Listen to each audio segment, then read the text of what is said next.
All right, y'all, welcome back. It's Anti-War Radio.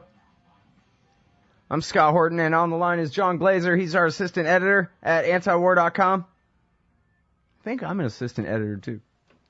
Welcome back, John. How are you doing? Pretty good, Scott. Thanks for having me back. I'm very happy to have you here, and at news.antiwar.com and at antiwar.com/blog, where everybody can read the great stuff you wrote. And I want to get to your headline about the airstrike in Libya. In fact, let's go ahead and start with that. What happened there, and what do you know about it for sure? So this is the second time that the Qaddafi spokesman has blamed NATO strikes for killing a massive amount of civilians. It was last week, I think on the 17th of September, that he claimed that there were 354, a little over 350 civilians killed directly from NATO airstrikes, which were bombing civilian infrastructure. And just yesterday, he came out again and told Reuters that 151 civilians had been killed. Now, the claims are difficult to verify because Sirte, which is where he claims these civilians were killed, which is also Gaddafi's hometown, and which also has, a lot of pro-Gaddafi loyalists fighting rebels right now. It's hard to verify because the city is besieged on all sides by encroaching rebel forces, and communications are down from the weeks of NATO bombing. Furthermore, these deaths, or these alleged deaths, are occurring in a context of worsening humanitarian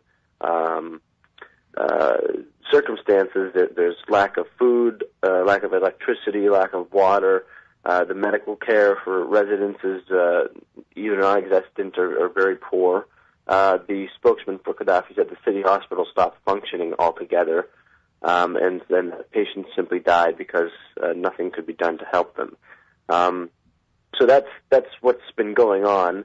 The attacks on Sirte are happening in a broader context of attacks on mainly two cities that have pro-Qaddafi loyalists still fighting rebels. That's Sirte and that's Bani Walid. And similar stories coming out of Bani Walid last week were occurring as well. We know there's lots of civilians displaced, lots of refugees, because at the beginning of the onslaught last week there were many people fleeing and getting in touch with news outlets that aren't actually allowed in the cities.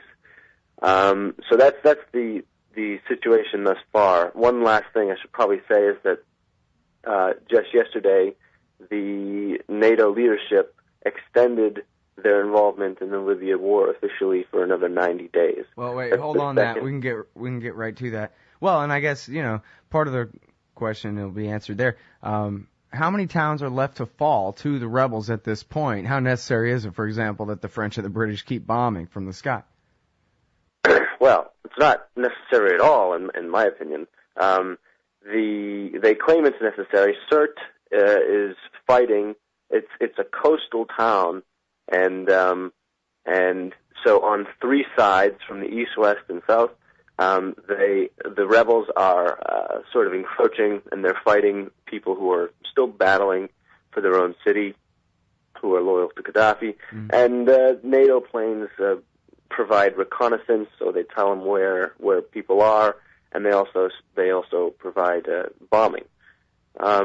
It's not necessary at all. It can certainly be dealt with either by the rebels themselves and by the loyalists, or some other way. But that's the situation, and it doesn't seem to be holding up. It doesn't seem to be stopping anytime soon. Yeah. Well, nobody around here thinks that any of this is necessary at all as far as necessary goes, but I just meant, for the rebels to take these towns. I'm curious, how many towns are left to fall? Is it just these two?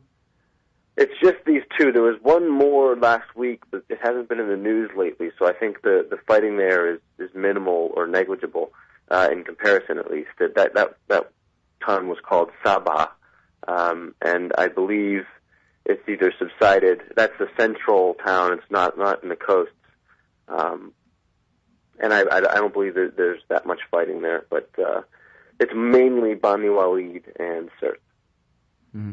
Well, now there's this Patrick Coburn article. Whatever happens, a strong government is unlikely in the Independent, and that's something that we've been talking about for a while. Is how unlikely it is that any of these competing factions that NATO has helped win this war will be able to actually replicate, Gaddafi-style monopoly on power in that land.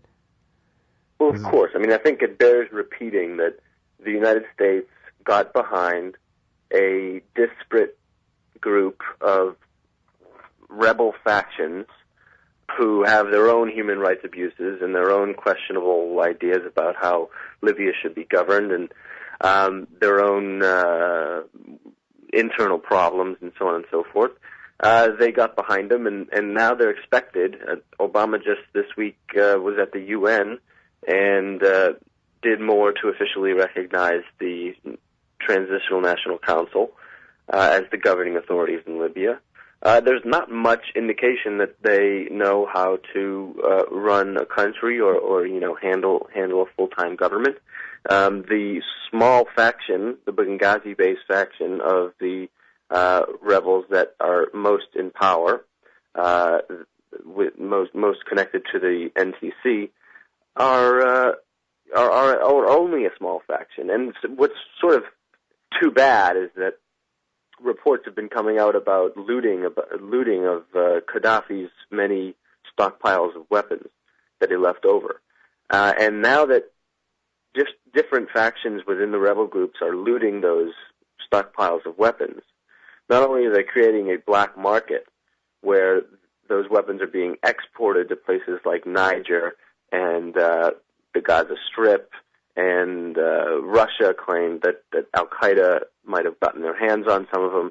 And so, these are the places that the weapons might be going to, but where the rebels, in the case that the rebels are keeping them, it's just creating more imbalances in terms of the power structure, because we all know, especially you and me, that a government is essentially just an institution that has a relative monopoly on force. And if all these different rebel factions that have different interests and different preferences for how Libya should be governed have their own arsenal of weapons to defend, and there's not much of a difference between them, what we can expect is a not strong central government and lawless areas where chaotic gangs basically rule over different regions of the country.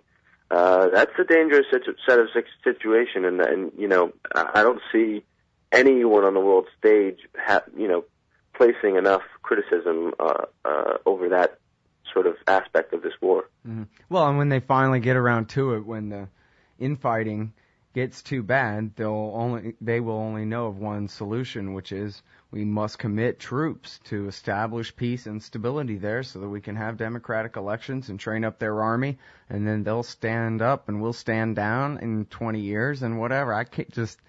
This thing is such a nightmare, and it's all so obvious from the beginning how much of an Iraq they're going to turn this place into. And it's just sad to see. I wish I'd been complaining about why we ought to leave Libya alone all these years instead of Iran, It is sad, and it's also sort of surprising how well each one of these interventions fits into the history of American foreign policy. They're so similar that there's no surprises here. Yeah. All right. Yeah, plenty of shocking news, but none of it surprising. All right, hold it right there, John. Everybody, it's John Glaser from antiwar.com, news.antiwar.com, and antiwar.com/blog. And we'll be right back after this. All right, y'all, welcome back to the show. It's Anti-War Radio. Talking with John Glaser, assistant editor at antiwar.com. You can most often find him on the blog there. A couple of great pieces recently in the Daily Caller as well, which I urge you to look at. And now call me Mr. Slippery Slope here and hyperbole and all this and that, but I'm reading USA Today here about how there are now officially at least 16 American military men on the ground in Libya, and that just sounds to me like the beginning of a long-term commitment. You know, they'll be sending trainers soon enough, and then anti-terrorist forces and force protection, and then we'll need Kellogg Brown and Root to come and set up a kitchen, and it'll be on. That could be. They initially sent in 4 troops to help secure the U.S. embassy, and later, a few days later, and I think late last week, Defense Secretary Panetta announced some additional ones, adding to a total of 16. But they claim it's just to secure the U.S. embassy. Thankfully, so far they haven't been engaged in any on-the-ground fighting. But as you said, when other issues in the Libya war start to sort of face us as disintegrating, like the rebel leadership or the pro-Gaddafi loyalists fighting back, or whatever the case may be, that is an invitation for stabilization force, or constabulary, or trainers, or whatever sort of Orwellian term they choose. Peacekeepers. Right, whichever term they choose to help describe their imperial interventionist policies. Those are invitations towards it, and so we should cross our fingers. Yeah. All right, well, go ahead and scare the hell out of me about the looting of these weapons. How many weapons? Do we have tons? Do you know? Well, one report I saw said that the weapons stockpiles left by Gaddafi are larger than that of those left over by Saddam Hussein, which were looted in Iraq as well, and also contributed to the insurgency there. So we know how bad that insurgency went. We know how many people died. We know how long it lasted, so on and so forth. Now, Libya is those roadside bombs in Iraq all those years were mostly old artillery shells. Mm-hmm. So this is much, much bigger. Again, Libya is a different situation. There's less ethnic, cultural, societal cleavages. Is there any more security over these weapons at all? Or it's still just going on? People have been calling for it. The U.S. has called for it. The EU has called for it. NATO has called for it. Russia has called for it. Even Middle Eastern countries, Saudi Arabia has called for, securing these weapons facilities so that they don't get into the wrong hands or they don't contribute to ongoing instability. But nothing has been done yet, partly because, no one wants to put boots on the ground, at least just yet, because that's not politically palatable. And so they have to rely on the rebels. But as we've been saying, the rebels are not reliable. They're not organized. They're barely cohesive. And it's difficult to get that sort of group to do something like secure weapons stockpiles or, collect taxes or, do whatever else governments are supposed to do. So nothing has been done reportedly yet, but although the Rebel Council, the National Transitional Council, has attempted, they've tried to guard them and so on and so forth, but they're still largely contributing to the black market, which is exporting these weapons, and people are just taking them to as their own within Libya. Yeah. Well, all right, I got a conspiracy theory, which is that the generals at the Pentagon have all been reading Crisis and Leviathan by Robert Higgs, only they think it's a blueprint for how they're supposed to behave. And they're looking at North Africa and saying, perfect, we could fight here forever and ever and ever. Let's go ahead and sit back and have some weapons looting. Why not? As though none of the Pentagon planners could have predicted that this could be a problem or anything. Yeah, there's plenty of opportunities for ratchet effects in Africa. And in fact, recently the AFRICOM, which is the sort of U.S. military, the Pentagon's term for the continent of Africa as a military zone. Mm-hmm. The commander of AFRICOM requested that the Pentagon give him more U.S. Special Operations Command. Now, he said it was to, number one, help fight terrorists, which of course is a blanket term for anything we want to do. We just call it, fighting terrorism, counterterrorism, and we can get what we want. The second reason he said was to train African militaries. Well, that's interesting. Now, if we take a look at the Middle East and Central America, much of Europe, a lot of East Asia, the U.S. has peppered military bases throughout those regions almost entirely. Africa is a different story. We don't have much in Africa in terms of military bases. Yeah, they've only just begun. And I guess really, am I right that AFRICOM has basically been frozen out of Somalia because that's just JSOC outside of their chain of command? So this Libya thing is their big chance to get in on that war too. Right, and they're using it to their advantage in order to get. It's sort of the way bureaucracies work. If they get more funding, they get to have bigger teams and employ more people and get paid a bunch more, and so they always vie for more, regardless of the merits of actually doing it. I mean, Nick Turse, as you know, recently uncovered U.S. Special Operations Forces are deployed in about 120 countries, mostly secretly, acting as kill teams and performing exercises. And that's what the commander of U.S. Africa Command, General Carter Ham is his name. He said, quote, "I'd like more Special Operations Forces now," end quote. And he's waiting for the troops to be taken out of Afghanistan so that he can take them in Africa, mainly North Africa. Hey, and tell us a little bit about Boko Haram. You know about that in Nigeria? I know a little bit about it. And all right, well, here's how I'll set this up. A week ago, the New York Times ran a piece that said there are 3 major terrorist groups in Africa that we're going to have to fight, beginning now, I guess. And that's Al-Shabaab in Somalia, the guys that we just helped win the war, although that didn't make the mention in the New York Times piece, in Libya, and Boko Haram, the Islamist terrorist group in Nigeria. Just like in the Navy commercial from 2 years ago. That's right. What I know is that traditionally they have had pretty much domestic concerns. They're an Islamic group with fundamentalist concerns like not educating females and other such things. That's actually what the name means, or no Western education, I think is what the name means. And they have attacked Nigerian forces or military outposts and Nigerian institutions, but have never expanded beyond to target American embassies or military outposts or something like that.